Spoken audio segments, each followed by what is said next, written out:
You know the feeling of finding a really good podcast? Or the feeling of someone always being there, like your favorite radio show? Stream CBC Podcasts, CBC Music, and CBC Radio anytime, anywhere. Download the CBC Listen app for free. This is CBC News. Good afternoon, I'm Rosanna Hempel in Winnipeg. At 12 o'clock, it's 12 degrees in Winnipeg, cloudy today with a high of 16. Design work on the South Winnipeg Recreation Campus is on hold as costs have soared. As CBC's Cameron McLean reports, the Finance Committee discussed options for the project at City Hall this morning. The facility will serve the entire southwest corner of Winnipeg with a population of around 120,000. The current plans include 3 gyms, a running track, and fitness facilities in the first phase. But those plans might need to be scaled back. Estimated costs have risen to $94 million, $23 million more than what the city budgeted back in 2019. Finance Chair Jeff Rawati says he doesn't expect the delay to be long. A report is expected to go before the Property and Development Committee in May or June. That will lay out options for the project. Staff at the meeting this morning said that could include reducing the size, for example, going from 3 gyms to 2. They will also consider financing options, such as taking on more debt, and seek more funding from other levels of government. Cameron McLean, CBC News, Winnipeg. A 43-year-old man from Pinawa has died after a single vehicle crash yesterday afternoon. RCMP received a report of a vehicle in the bush at Highway 11 at Peterson Road in the RM of Lac du Bonny. Investigators say the vehicle was speeding when it missed a bend in the road, went into the ditch, and then went airborne after hitting an approach. The victim was thrown from the vehicle. Defense Minister Bill Blair says he's receiving regular updates from Canadian Forces officials in the Middle East in the wake of Iran's weekend attack on Israel. As well, Prime Minister Justin Trudeau has taken part in a video meeting of the G7 leaders called by U.S. President Joe Biden.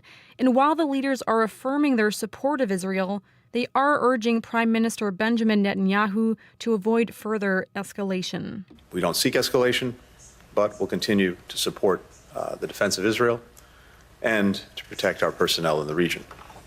That is U.S. Secretary of State Antony Blinken. Iran launched hundreds of drones, rockets, and cruise missiles at Israel, most of which were intercepted without causing any significant damage. The first of Donald Trump's 4 criminal trials is poised to begin in New York. The former U.S. president faces charges alleging he paid off an adult film star and Playboy girl to keep quiet about previous affairs before the 2016 election. Prosecutors claim he falsified business records to make that happen. Chris Reyes reports. This is political persecution. Donald Trump spoke to cameras just before entering the courtroom for his historic trial. The rigorous process to pick a jury is now underway. A large pool of potential jurors will be asked 42 questions that include whether they've attended Trump rallies, what media they consume, or what political groups they support. The judge has ruled that lawyers won't be allowed to ask if a potential juror is Republican or Democrat. Outside the courtroom, supporters and protesters gathered to have their say about whether the former U.S. president can have a fair trial. No. Welcome to the most corrupt city in the world. You know, the DAs and the judges became the new mafia. There's a lot of people not paying attention to politics. I don't think that being in New York, which is a Democratic state, will make any difference. As the defendant of a criminal case, Trump is required to be there for the whole proceeding. The trial is expected to last 2 months. Chris Reyes, CBC News, New York. After disappointing first quarter sales, Tesla is laying off a tenth of its workforce, about 1,400 people. The automaker's vehicle deliveries decreased by nearly 9% in the first 3 months of the year. The drop is attributed to increased international competition and slowing sales for electric vehicles worldwide. In a memo to staff, CEO Elon Musk says the company is trying to reduce costs and increase productivity. Winnipeg Jets co-owner Mark Chipman says he was never a fan of tearing down and rebuilding the roster of his hockey team. The Jets are headed to the playoffs this season, but barely a year ago, former forward Pierre-Luc Dubois wanted out, and it was unclear whether center Mark Scheifele and goalie Connor Hellebuck would stay. The Jets ended up getting a good return for trading Dubois, and both Scheifele and Hellebuck have signed long-term contracts. Chipman says fans demand a winning product And that wouldn't have happened if the roster was blown apart. I've learned from people in this business who've been invaluable with their advice in terms of the fallacy of tearing down a team, for example, the rebuild. I've done this work. I would challenge people to show me just how do you do that? Chipman points to the Boston Bruins as a team that never tears down and rebuilds. Scientists are warning rising ocean temperatures are accelerating the bleaching of the world's coral reefs. They say the world is going through its fourth mass bleaching event. David Abura is a coral scientist whose agency studies the Indian Ocean. So bleaching is like a fever in humans. We get a fever to resist a disease, and if the disease is not too much, we recover. But if it is too much, we die as a result. The National Oceanic and Atmospheric Administration has found more than half the world's coral reefs have suffered from bleaching in the past year. Scientists warn there have been too many underwater heat waves. Diminishing coral threatens marine species that depend on the reefs for food and local economies that rely on tourism and recreation. That is the CBC News from Winnipeg. Your next local CBC News is at 12:30.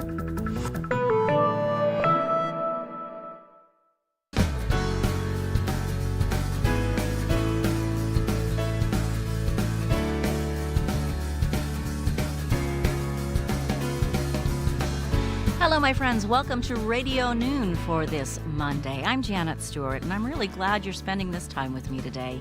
We're going to talk about one of the things Manitobans love to complain about the most, the state of our roadways, the potholes we're swerving or can't possibly avoid.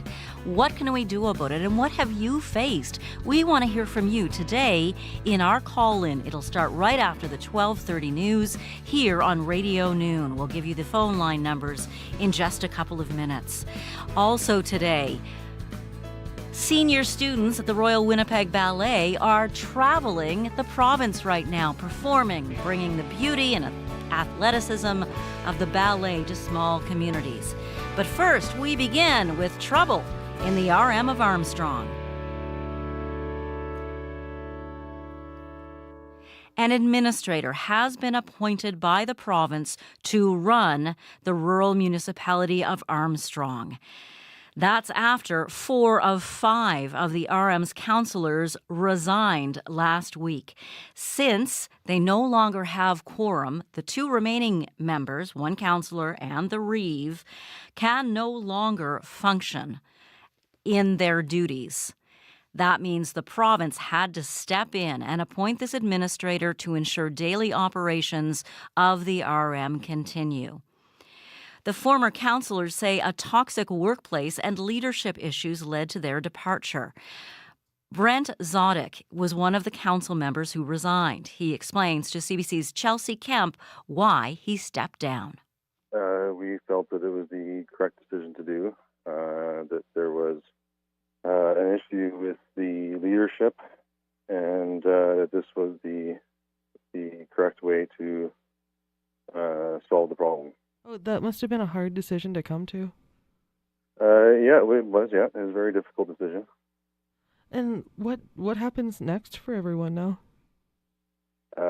From what I understand, the province basically takes over the RM, and a new election will be called. Do you think you'll run again, or are you kind of burnt out from the last year and a half?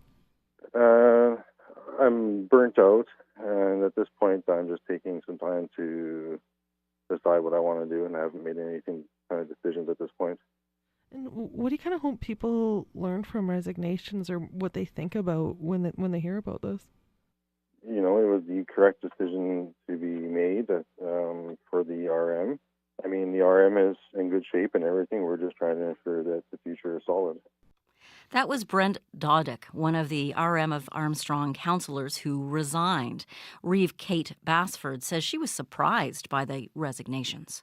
So as a result of the 4 councillors resigning, the municipality no longer has a council with quorum. We needed to have 3 councillors remain. So when that happens, it goes before the province, and the municipality continues to carry on the services that it does. We're just waiting For the province to give us direction, and what normally happens is that they will appoint an administrator, and the administrator will help us get to the point that we do a by-election and fill those vacant positions and start to function as a council with quorum. And that's all I basically know right now. Oh, is there anything you'd want, like, Arm of Armstrong, like, citizens to know at all? Anything you'd want to say to them? Other than, that our services continue to be, it doesn't stop the municipality from functioning on a day-to-day basis. And, yes, we're trying to rectify this as much as possible, and we're just waiting to hear from the government. And I'm assuming because the AMM convention was on Tuesday, Wednesday, Thursday, and everybody's caught up in that, I've assumed this is where we'll hear something next week, right? And were you surprised or shocked at all? In some ways, I guess I was, right? I'm not sure what the motivation was behind all of this. Again, you'll have to speak with them. I did talk to some of them. They mentioned that they felt like it was maybe a little bit of a toxic workplace. Was that something you ever heard? Well, I won't deny any. I mean, you can check this out. The province of Manitoba, the Work Health and Safety does have an improvement order on this municipality, and that's public knowledge. So has there been some issues? 100%. And the work order is saying that we needed to take some harassment training, and yes, and that was all lined up, and yes. Chelsea, I think there's some other things that are happening right now in this municipality that I'm not really at liberty to talk about. Yeah, there's bigger issues at hand, and it's not even harassment. So I just unfortunately can't even comment on them right now. Their motivation 100 behind this is you'll have to talk to them, but I don't think this was really as well thought out as they had hoped in the results of what they were hoping for. But yes. And has there been harassment in the workplace? Yes, there has been. I can't deny that. That's public knowledge. So. Well, and have you seen any of them since Tuesday?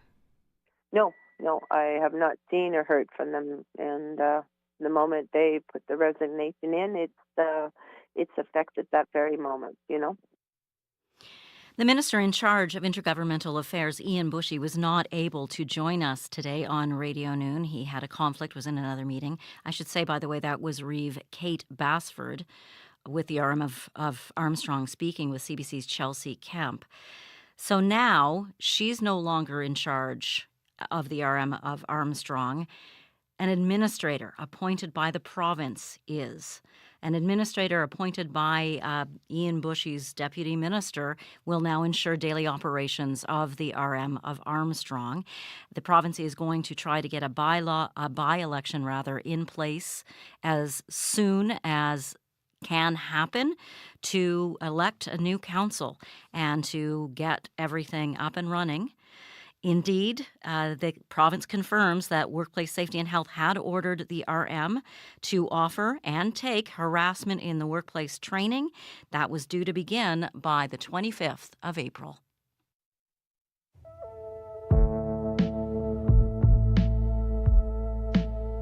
Never wanted to be a homemaker. Always wanted to live in the city, with the coffee shops and little bars, and the sirens and the busy cars. That's all I thought I'd need. I never was somebody's girl, so forgive me if I'm a little scared to give this thing a whirl. But honey, you know that you're making it easy.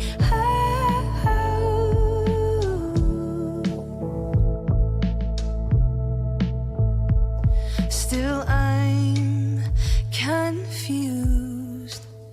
I've lost myself. Ooh.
Off her 2023 EP, Yarrow Lover, that was Fontaine with Homemaker. Earth Day at Fort White Alive is a magical time, and this one is for the birds. Let's celebrate not by looking at the earth below, but by looking up to the skies at our feathered friends who make this place so special. I'm Bryce Hoy. Join me for a virtual bird tour. Come to Fort White Alive's Earth Day celebration April 21st and follow the posted QR codes to learn some amazing bird facts. Visit cbc.ca/Manitoba/community for more. You are listening to Radio Noon here on CBC Radio 1, 89.3 FM, 990 AM, and everywhere on your CBC Listen app or on YouTube, CBC Manitoba's YouTube page. Hello, everybody who's watching today. It is 12:17. Coming up in our second half hour today, a call-in about the state of our roads. It's a talker. Now the province is on track to break the record for pothole-related insurance claims because they are so bad this year. What have you faced? What do you think the city should do about this problem that pops up year after year? City Councillor and Chair of the Standing Policy Committee on Public Works, Janice Lukes, will join us after 12:30. In your weather today, much of the province, the upper chunk of it, north and central province, is sitting under a special weather statement. Significant rain and snow on the way beginning tomorrow morning. That's for northern and central Manitoba from Brochet across to Dooley Lake and then south to the top of the Big Lakes. A large, slow-moving, low-pressure system will start as rain Tuesday, transition to snow for especially northern areas on Wednesday. We could see 30 to 50 millimeters of precipitation expected for that 3-day period. Now, our weather specialist, Riley Lachek's going to join us at 12:35 to talk more about this. What will Manitoba see as a whole? What will southern Manitoba see? Stay with us. Riley will be here at 12:35.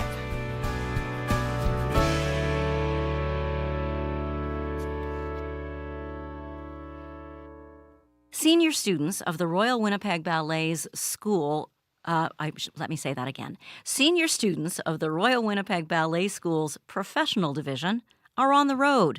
They're performing in 10 communities around Manitoba and northwestern Ontario. Vanessa Leonard leads the full-time post-secondary program, and she's traveling with them. Hello, Vanessa. Hello. You're in Thompson right now, midway through the tour. Did you have a performance today? Yes, we did. We're actually just loading the bus up. We just finished a performance at Westwood School, and the dancers are tearing apart the stage that we set up in the gymnasium, and we're just all hopping on the bus now and on our way to our next stop. Wait a minute. You just said the dancers are tearing apart the stage. Take us through a day on the road for this tour. What happens? Absolutely. It's quite exciting. A typical day, I guess, would be traveling in the morning, and then either we do a performance at a school for a school show, or we also have community shows where the public is invited to come. But we do travel with a full stage setup. So we have a marley floor that the dancers roll out so that the surface isn't slippery if we're in a school or a community center. And the dancers also set up a pipe and drape, so we have some wings and we have a backdrop, and also the full lighting and sound system. So it's really an amazing experience for the dancers to learn how to do some of the technical aspects. Absolutely. As well. Yeah, it's great. So you're midway through. How have the audiences reacted? The audiences have been they've been amazing. Actually, it's very different depending on where we are. Actually, like we were just at the school today, so we had a mixture of, I think, grade 1 to grade 8 students, and they were loving it. They were cheering and clapping and really reacting to a lot of what was going on stage. So that's a lot of fun. And then in the community performances, it could be a very different experience. You know, some of these communities actually haven't seen a classical ballet performance like this before. So it is really interesting to see how they react. And how have they reacted? They've loved it every time. I mean, we finished the show, and everyone says they want us back, and they're so happy that we were able to come. Like yesterday, we were all the way up in Gillam, and they were just so grateful that we would brave that 4-hour gravel road to get from Thompson to Gillam and do an afternoon matinee and then drive back here to Thompson last night. So they were really, really excited and really happy that we were able to come, and also really impressed with the quality of the performance and the versatility and just the level that these dancers are at. What are they performing? What ballets? We're doing, we start with our classical section, which are excerpts and highlights of the ballet Don Quixote, which is a really fun piece. So I've sort of taken many of the best parts of the ballet. It is a 3-act ballet normally, but I've shortened it down to about 45 minutes. And sort of taking some of the highlights, and I created a little storyline based on all those highlights. So it's nice for the audience to watch, but very lively, lots of fun, great costumes and music, and a little bit of comedy in there as well, which is nice. And then after that, we have an intermission, or for the school performances, I actually do a little question and answer period with the students. The second half is our contemporary pieces that were, most of them choreographed specifically for this tour. So very different styles. We also have a flamenco piece in there, and some really, really lovely choreography for the second act. And it definitely shows the dancers' versatility. Well, let's talk about these dancers. They are students. Sure. Who are these people? These people are, it's a postgraduate program. So most of them, almost all of them actually have graduated from the Royal Winnipeg Ballet Professional Division School. And then they've entered into this 2-year postgraduate program. And I like to sort of think of it as a university of dance, where it's like they're getting their PhD in dance in this program. So it is a full day training program. They start at 9:30 a.m. and dance until either 5 or 6 o'clock at night. So it is sort of a transitionary program from being a student into being a professional dancer. And these dancers, they range in age between about 18 to 22 years old. And when we're not working on our own productions specifically for this program, these dancers are also involved in the Royal Winnipeg Ballet Company productions, like the Nutcracker and Romeo and Juliet they were just in. So in any larger ballet that the Royal Winnipeg Ballet Company does, these dancers are in the corps de ballet, and they fill out some of those roles. How is the lessons, though, and this experience of being on the road different from, being at the concert hall? Oh, well, it's extremely different. I mean, first of all, as I said, they have to do all the work of setting up the stage and preparing the theater that we dance in. So, dancing at the concert hall with the company, of course, there's the crew that does all of that. So, but it's great for them to get a taste of what that's like.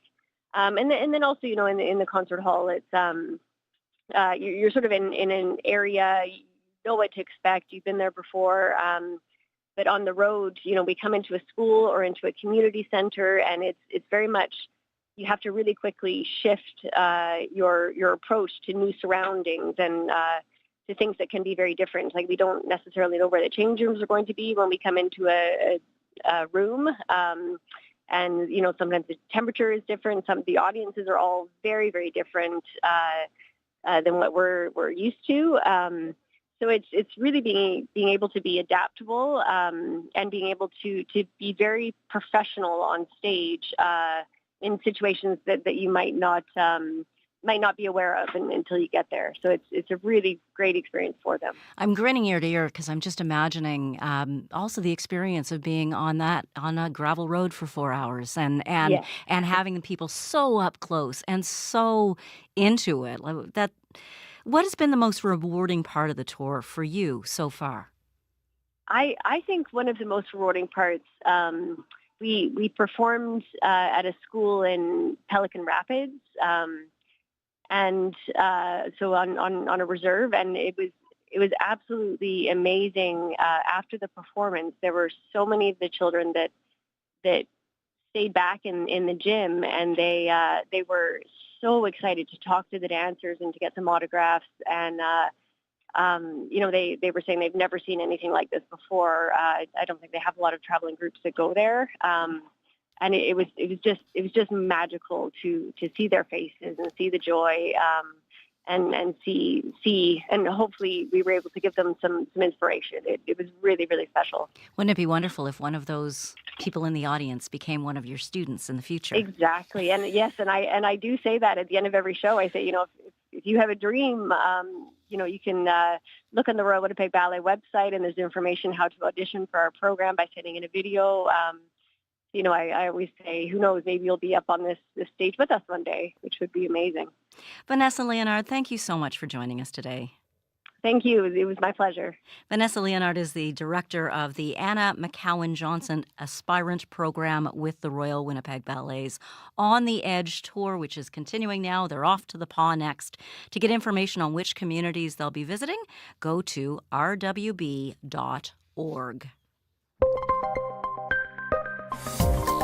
Your local news at your fingertips. CBC News has a local news app made for your phone or tablet. So don't waste time scrolling for the local stories you want.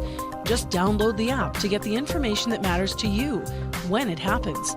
And how you want it. Another way to get your local news. The CBC News app. Download it today.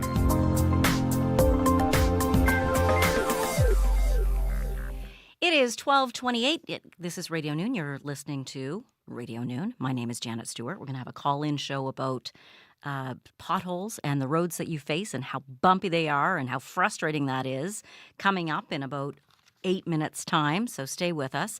This past Saturday night, Iran directly attacked Israel for the first time. Israel says it intercepted some 99% of the more than 300 drones and missiles that were launched by Iran.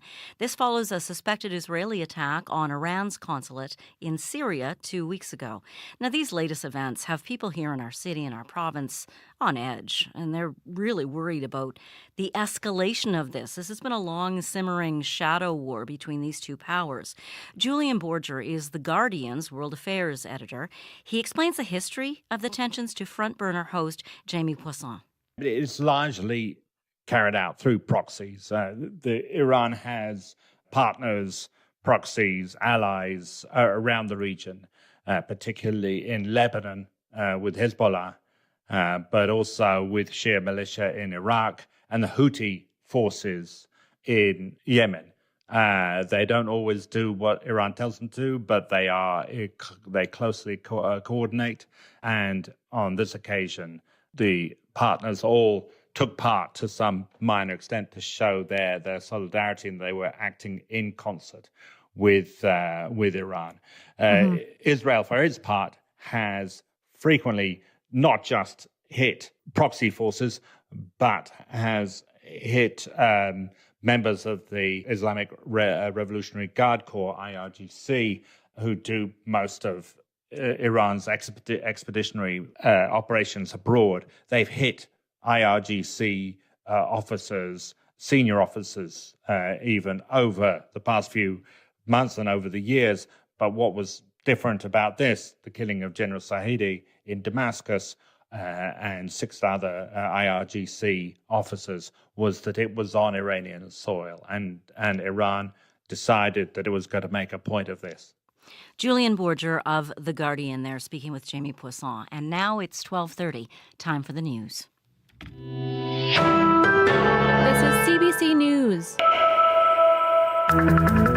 Good afternoon. I'm Rosanna Hempel in Winnipeg. At 12:30, it's 13 degrees in Winnipeg. Cloudy today with a high of 16. Design work on the South Winnipeg Recreation Campus is on hold as costs have soared. As CBC's Cameron McLean reports, the Finance Committee discussed options for the project at City Hall this morning. The facility will serve the entire southwest corner of Winnipeg with a population of around 120,000. The current plans include 3 gyms, a running track, and fitness facilities in the first phase. But those plans might need to be scaled back. Estimated costs have risen to $94 million, $23 million more than what the city budgeted back in 2019. Finance Chair Jeff Rawati says he doesn't expect the delay to be long. A report is expected to go before the Property and Development Committee in May or June. That will lay out options for the project. Staff at the meeting this morning said that could include reducing the size, for example, going from 3 gyms to 2. They will also consider financing options, such as taking on more debt, and seek more funding from other levels of government. Cameron McLean, CBC News, Winnipeg. A 43-year-old man from Pinawa has died after a single vehicle crash yesterday afternoon. RCMP received a report of a vehicle in the bush at Highway 11 at Peterson Road in the RM of Lac du Bonny. Investigators say the vehicle was speeding when it missed a bend in the road, went into the ditch, and then went airborne after hitting an approach. The victim was thrown from the vehicle. RCMP continue to investigate. And we are learning more about a security rebate the province announced in its budget. Starting in June, property owners can apply for a $300 rebate if they install or upgrade a security system for their home or business. Justice Minister Matt Wiebe says they've heard from law enforcement that cameras help them solve crimes. Break-ins, petty crimes, and theft can create a feeling of uneasiness amongst neighborhoods. And this security rebate will just put those tools more within the reach of the average homeowner to help create that culture and that environment of safety in our communities. Wiebe says some companies have Wi-Fi security cameras available for as little as $50. Applications will be available on the Manitoba Justice website on a first-come, first-served basis. That is the CBC News from Winnipeg. Your next local CBC News is at 1:30. A look at our weather here in Winnipeg tonight. Those clouds that we're going to see today continuing on into the evening. A 60% chance of showers overnight. And in Brandon, cloudy today with a high of 16. Thank you very much, Rosanna Hempel. And you know the problem with showers? They fill the potholes, so you don't know that there's a giant pothole there. You just think it's a puddle. Tell us about your pothole issues. How do you feel about it? We're taking your calls right now. Janice Lukes is trying to get in on the conversation. We're going to talk to Janice Lukes, who is a councillor for Waverley West. She's deputy mayor and she's chair of the Standing Policy Committee on Public Works. But first, I want to give you these numbers in Winnipeg, 204-780-0893. If you live outside Winnipeg and you don't have a program, a plan that lets you call Winnipeg for free, then call 1-800-268-5483. Our weather specialist Riley Lachuk joins us now to tell us more about this special weather statement. That could give us a good soaking rain, Janet, that might fill the big pothole that's in my back lane right now.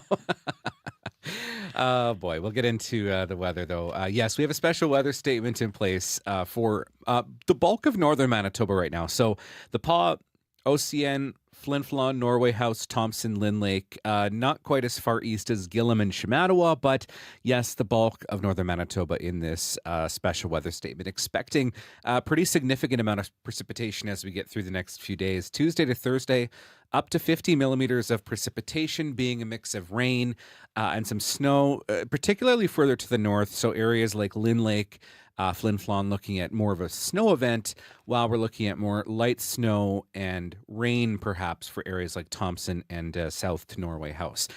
Looking at satellite and radar, southern Manitoba right now, we're seeing a few scattered showers moving through the region. Otherwise, we're looking at clouds starting to build in. And yes, we're in for what I'm calling a good soaking rain here over the next few days in the south. So as we get into the overnight period tonight, we will see clouds building in. By the time we hit sort of like the overnight hours, like 3-4 o'clock in the morning, we see the first band of rain. And what we have here is two converging low pressure systems. First, an Alberta Clipper moving through Alberta, through central Saskatchewan into northern Manitoba. And what we get here is a Colorado low moving through Montana, North and South Dakota, through Manitoba and northwestern Ontario. So we see the first band of that rain moving through first thing.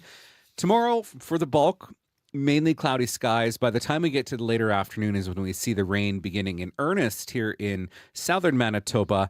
More of a snow event, Flin Flon and north. We see as we get through early Wednesday, more of a snow event in the north as temperatures dip below freezing. Here in the south, still a rain event, but early Wednesday morning, we do see that transition to some wet flurries or some light snow here in southern Manitoba as temps kind of dip right below the freezing mark through the early part of Wednesday. That continues, sort of a rain-snow mix into Thursday. We'll see a few more flurries through Friday, tapering off to a sunnier sky on Saturday. Looking at rainfall, this takes us out to Wednesday lunchtime. Right now, we're looking at 30-ish millimeters through south central Manitoba. Portage La Prairie, Morden Winkler looking at about 34, 35 millimeters. Could see some higher pockets into the Interlake and into sort of the Lake Manitoba Narrows region. Brandon, Verdon towards Dauphin looking at about 10 to 20, and I'm saying a general 15 to 25 for the Red River Valley with some pockets of heavier accumulation. Looking at snowfall in the north, yes, most of that centered Lynn Lake, Flin Flon and north, and we're looking at about 5 to 10 centimeters of snow, but a lot of this falling as rain as temperatures will still be above the freezing mark. Today's forecast, mainly cloudy, maybe some scattered showers across southern Manitoba, 15s for both Winnipeg and Morden, 16 in Brandon and Emerson. Thompson, mainly cloudy and 9 degrees. And yes, a wet 5-day forecast, Janet, with rain beginning Tuesday, continuing through Wednesday, mixed with some flurries for Thursday because temps are going to be, we're looking at a high of 2 on Thursday, 1 on Friday with some scattered flurries, and then jumping back up to 7 on Saturday with a clearing sky. Wherever it turns white because of the snow, it won't last long. It will not last long because we are looking at temperatures, even in the 7-day forecast, staying above the freezing mark for highs. So, yes, not lasting long, but yes, the ground really does need the precipitation. And I've been saying that for weeks. Yes, you have. Thank you so much, Riley. You're welcome. Riley Lachuk, our weather specialist here at CBC. He'll be back on Up to Speed this afternoon with Faith Fundal and on the CBC Winnipeg News, which still airs at 6, but you can watch it whenever you want to on CBC Manitoba's YouTube channel. Hello, YouTube fans. Potholes. Guess what? We are on pace to break the record for insurance claims due to damage due to potholes. MPI received close to 1,000 pothole-related damage claims last month alone. In the first 3 months of this year, MPI received more than double the claims it got in the first quarter of 2022. And 2022 is the year that so far holds the record for most pothole claims. So, yay! A new record, maybe? There's no way to swerve around this one. The topic of potholes is a talker. The numbers to call, because we want to hear from you, 204-780-0893. Outside Winnipeg, 1-800-268-5483. We have a guest with us. Janice Lukes is with us today. She is a city councillor, deputy mayor, and chair of the Standing Policy Committee on Public Works. Janice Lukes, hello. Thank you for being with us. Good afternoon, Janet. Good afternoon. Good afternoon. How often are the complaints you hear pothole related? Well, fairly frequently. I will say fairly frequently. Somehow I'm not surprised. You know, as we speak, Janice, CAA Manitoba is compiling its annual worst roads list. We talked to CAA's Teresa DeFelice on Friday about what she has been hearing. You know, we do surveys of our members in Manitoba, and, you know, over 80% of members are venting about poor roads, but they're venting to their family and friends or colleagues. Very rarely are they talking about it where the decision makers are, with government. And so this really actually gives people a voice and an opportunity to let government know what pain points they're experiencing, which roads are the pain points they're experiencing in their daily lives. That was Teresa DeFelice of CAA speaking with us about what she's hearing from Manitoba drivers. Janice Lukes, do you say you hear from people? Do you pay attention to that CAA worst roads list? Oh yeah, it's always interesting. I mean, I live these calls every day, so but I'm always interesting to see what the public has to say and how they vote on it. And you know, every sort of contest is a little different on how people vote, but yeah, it's very interesting. Well, you like to hear from people, and we like to hear from them too. Let's go to Edward. Edward, thanks for calling Radio Noon. How are you today? Fine, and yourself? I'm great, thanks. What would you like to say to Councillor Lukes? Well, I'm from rural Manitoba. I can't focus directly on Winnipeg. However, in rural Manitoba, this has been an accident waiting to happen for the last number of years, and it's been quite intentional. And and simply because there has been a significant lack of maintenance on the roads. I even noticed that when the government changed to Brian Pallister, that at the time when he privatized the roads, the markers, when they go ahead and mark the roads with the yellow stuff, they were actually shorter and narrower. Like who was making the extra cash on that? And that's just one example. And I mean, I'm on the 26 highway. There's places where the road drops off about a half foot. And in other words, they were basically pushing themselves into a situation where they were saving money, so they looked good. But the maintenance now to bring these roads back up to shape is going to cost us a tremendous amount of unnecessary money. And so I'm glad you're putting on this focus, but I think you should also put more focus on why the heck are we even in this situation, and because this has been a planned situation from beginning to end. Oh, I don't know if anyone would say they planned to put the roads into this bad situation, but he's got an excellent point there, Janice, in that maintenance is so expensive to maintain, and the longer you wait in the maintenance, the worse everything gets. You know, Janet, if you could give me a minute here, I want to set the stage for this conversation. I really appreciate your callers' comments on maintenance, and that I want to set the stage with a couple scenarios here, okay? So, first of all, let's talk about maintenance. Maintenance is critical. I'm going to use two city examples, all right? Even though I'm a country girl, I'm going to use two city examples. I'm going to use the William Clement Parkway or the Moray Street Bridge, and I'm going to use Chief Peguis Trail, the newer section of Chief Peguis Trail. Now, both of these projects were funded under a model called a P3, private-public partnership. I'm not promoting a P3, but I'm just going to talk about maintenance. So let's specifically hone in on the William Clement Parkway, which was built almost 30 years ago. So if you look at the condition of the roads and the pathway, they're fantastic. They're fantastic because they have been maintained, continually maintained.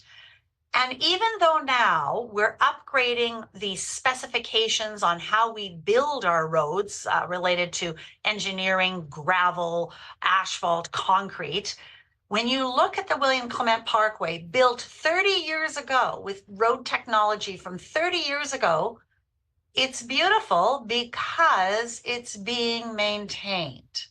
So that is key, right? Absolutely, to your caller's point. Absolutely key. I know you said it just a second ago that you were not promoting private-public partnerships, but right. I mean, that does, hey, the maintenance is continually done. How does the private company make money? Forgive me, is it just because they charge us, we rent the road? Is that the way it goes? Well, when we make the agreement in that partnership, we pay a fee for 30 years. Every year we make a payment. So essentially we're paying them to maintain it. And that's how they make money, because they're being paid to maintain it. The transit corridor also is a private-public partnership, and snow removal is being done, it's being cleaned. So it's a different funding model, but the point I was trying to make was the importance of maintenance, okay? So I want to talk about that. I want to talk about one more thing, and then we'll do more calls. So the other thing I want to talk about is, and I don't think people really understand this, they may have heard some natter in the background, but you hear mayors calling for a new funding deal, a new deal on how cities are funded. All across Canada, mayors are calling for a new funding deal. Now, these are facts. I'm not making this up. The Federation of Canadian Municipalities is an organization that works with cities.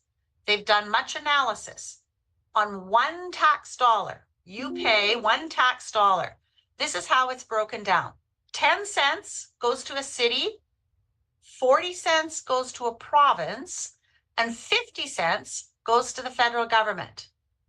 So now I just sat on the 4-year budget process, and we're sitting there trying to figure out how we're going to spend the city money that we raise in our taxes, and then the money that we get, the little bit we get from the province and the little bit that we get from the feds, we try and allocate it. But we get 10 cents on the dollar. So we have huge issues to deal with. Now, does this tax dollar come from our property taxes? Our tax dollar we have property tax dollars, right? The city raises tax dollars. Yeah. There's the PST, the provincial sales tax, and then we pay federal tax, okay, when we do our income tax at the end of the year. So if you think about and there's only one taxpayer. Yes. I'm not saying raise taxes. Okay. I'm not saying raise taxes. I'm just saying, people, are you happy with the way the federal government and the provincial government are allocating the tax dollars? And they get more money than we do. Okay. You can fathom that, right? They get more money than we do raising property taxes 1% or whatever we decide to raise it.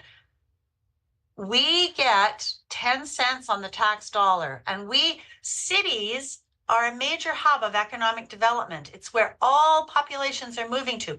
It's where immigration is coming to. So we're trying to keep our sewer system going, keep our roads going, trying to build community centers that you've heard about, trying to build, the cities are trying to maintain services for the majority. Like 800,000 people live in the city of Winnipeg. There's only 1.4 in the province, 1.4 million people. So we got 10 cents on the dollar. We're How are we going to spend it? 204-780-0893. 204-780-0893. I'd love to hear from somebody who knows something about public-private partnerships as well. Why don't we do every road like that? What's the downside? I guess the downside would be ultimately it seems we pay a lot more for that same road, Janice. Is that it?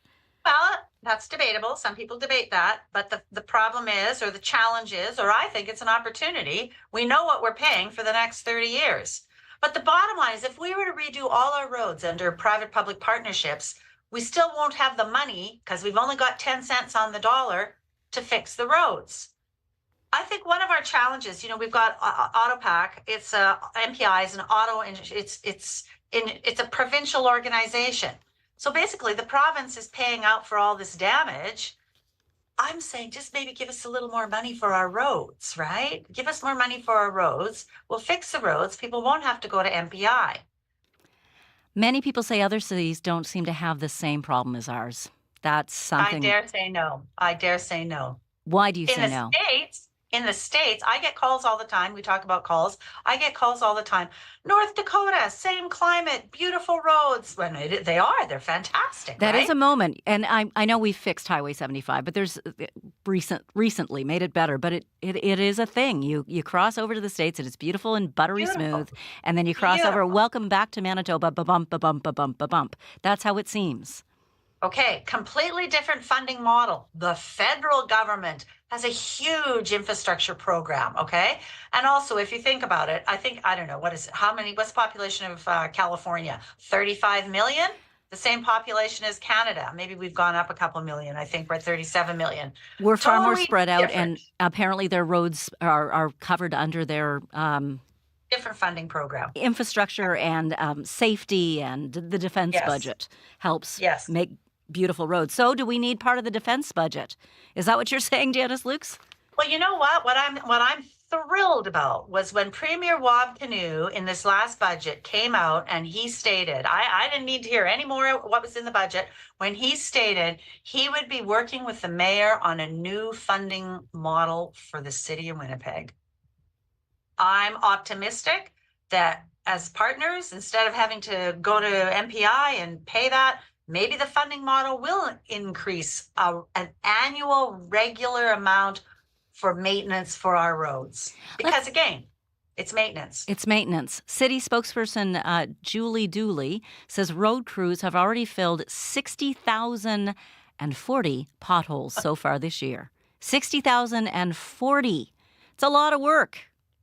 Well, think of the labor costs. Think of the vehicle costs. Think of the asphalt costs, right? Is there a way we could be doing it better? Well, interestingly enough that you brought that up, Janet, because the Public Works Department is always looking for innovation. So as much innovation as we want with new glue and new asphalt adherence, all of that is great.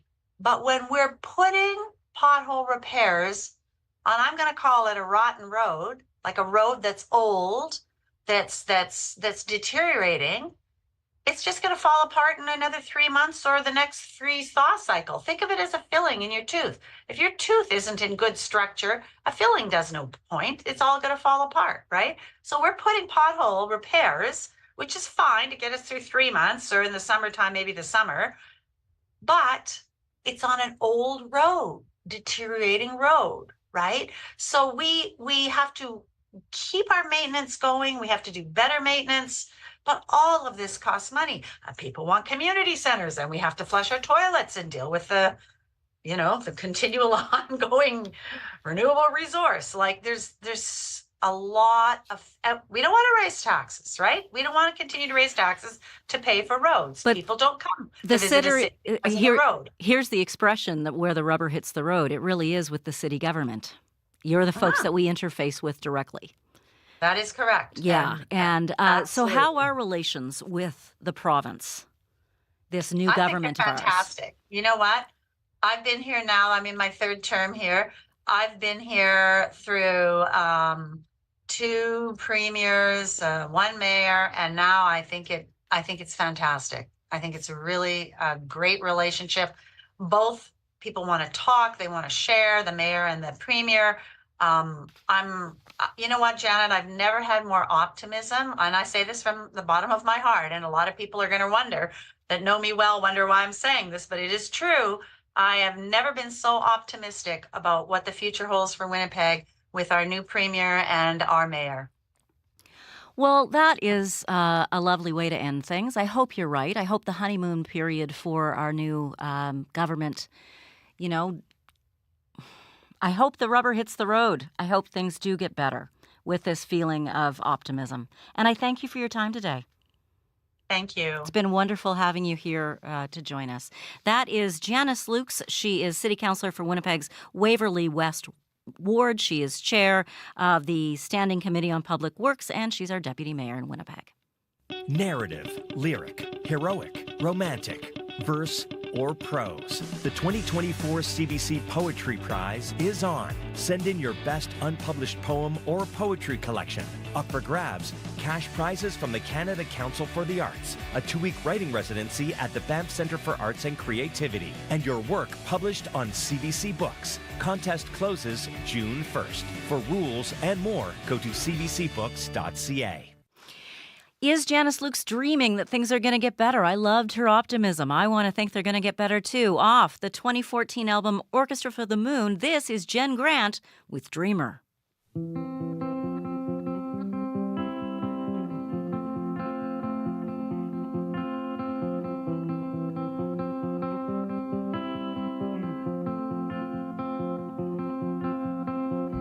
with a faint taste of cigarettes, you write a hallelujah song. Ain't it wonderful and feeling alright? So I tickle up your backbone. And at the break of day, you sank into a dream, you dreamer. And at the break of day, you sank into a dream, you dreamer.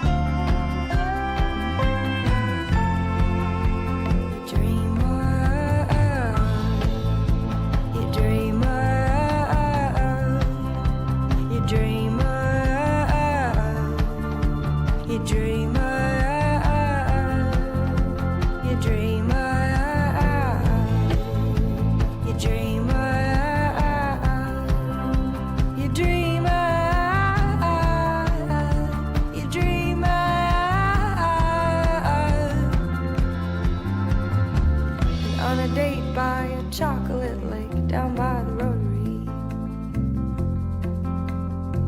and past town at the edge looking down at a butterfly.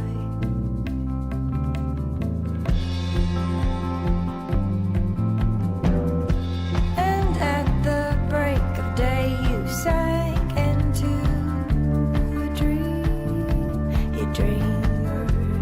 And at the break of day you sank into a dream, you dreamer.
That was Jen Grant off the 2014 album Orchestra for the Moon, the song Dreamer. Faith Wendell joins us now. Would you describe yourself as a dreamer, Faith? It depends. Sometimes at night I am, and sometimes during the day when I've not had enough coffee, yes. Yes? So it really depends. But we are going to hear from, I guess, a person who might consider themselves a dreamer. Winnipeg's 2023-24 Poet Laureate has released her debut collection of poems. Chimwemwe Undi joins us to talk about the stories inside Scientific Marvel. And apparently they're poems that are, quote, preoccupied with Winnipeg in the way that a Winnipegger is preoccupied with Winnipeg. I love that. I love that. You're going to have great conversations. It'll be fun. Yeah, thank you so much. Thank you. Faith Wendell hosts Up to Speed, which begins here at 3 o'clock on Radio 1, 89.3 FM, 990 AM, and of course everywhere on your CBC Listen app. Well, that brings us to the end of another Radio Noon. Thank you for joining us today. Remember to plug this number, 204-780-0893, into your phone so you can call us any old time. I'm Janet Stewart. Have a wonderful day, and we'll chat tomorrow.